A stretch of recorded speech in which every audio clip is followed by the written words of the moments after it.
Before we start this, episode 3 got struck down as well, so if you're binge watching my stuff, expect to skip in numbers. 1 Minute Horrors episode 7, Killed by a Brick Through a Windshield. On May 11, 2012, a group of Russian friends were on vacation driving on the 830B highway between Azov and Starominskaya. While going southbound in their 2012 Audi A4, they passed by a KAMAZ 5410 on the northbound side, which is a truck that happened to be loaded with bricks. Improper safety measures consequently made one brick fly out and strike the car's windshield, splitting the skull of 29-year-old passenger Olga Gajkovic. She battled 2 hours in the Azov Central Regional Hospital, but sadly died of craniocerebral trauma. The truck driver failed to notice the incident and kept driving, but thanks to dash camera evidence, charges were pressed.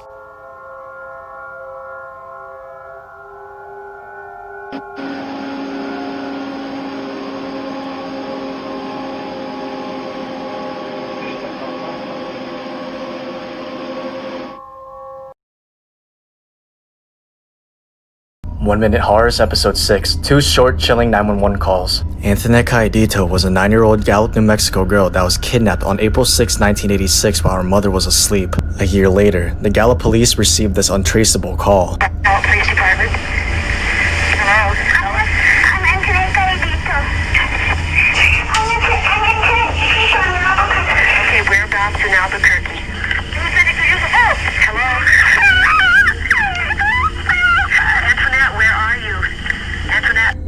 On April 1st, 2009, Massachusetts resident Susan Johnson stabbed her 2-year-old daughter 100 times with scissors, believing that she was stalked by a cult. Security guards quickly subdued her. I need a police officer, 192 Central Street, 4th Cross. I got a woman in here that's stabbing herself and a child. Okay, look, did you hurt any child? I'm trying to get the knife away from her if I can. Stand line with me.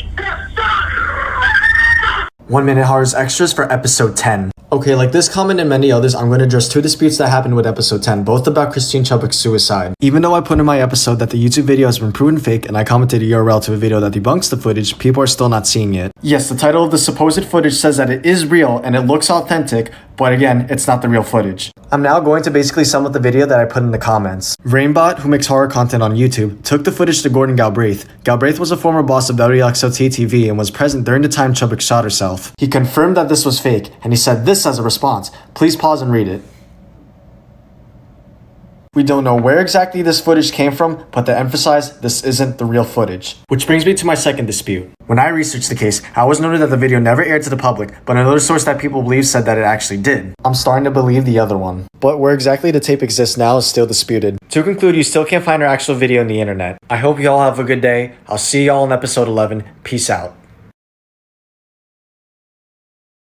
1 Minute Horrors episode 8, Who is the St. Louis Jane Doe? On February 28, 1983, 2 looters entered an abandoned house's basement at the West End neighborhood in St. Louis, Missouri. When lighting a cigarette, they made a horrific discovery. A headless African-American girl that was naked except for a yellow sweater. She had been left lying on her stomach with hands bound behind her back by nylon rope. Police investigation thought first that she was a sex worker, until they realized that the body had been gone through puberty. They also concluded that she'd been raped, killed by strangulation, etc. Of course, the brutality of the scene sparked a nationwide outcry. Law enforcement sent the sweater to a Florida psychic who wanted to touch it in order to get an impression. However, the sweater got lost in the mail. One suspect was Vernon Brown. However, despite investigation efforts, he never confessed to killing her and he was executed in 2005. With no strong leads, she was buried 10 months later. In 2013, after having her grave misplaced and neglected for years, she was exhumed and revealed that she lived in southeastern US. However, the NCMC believed that she lived in the Midwest. Compared to other identified descendants, the St. Louis Jane Doe is considered the worst case in Doe history.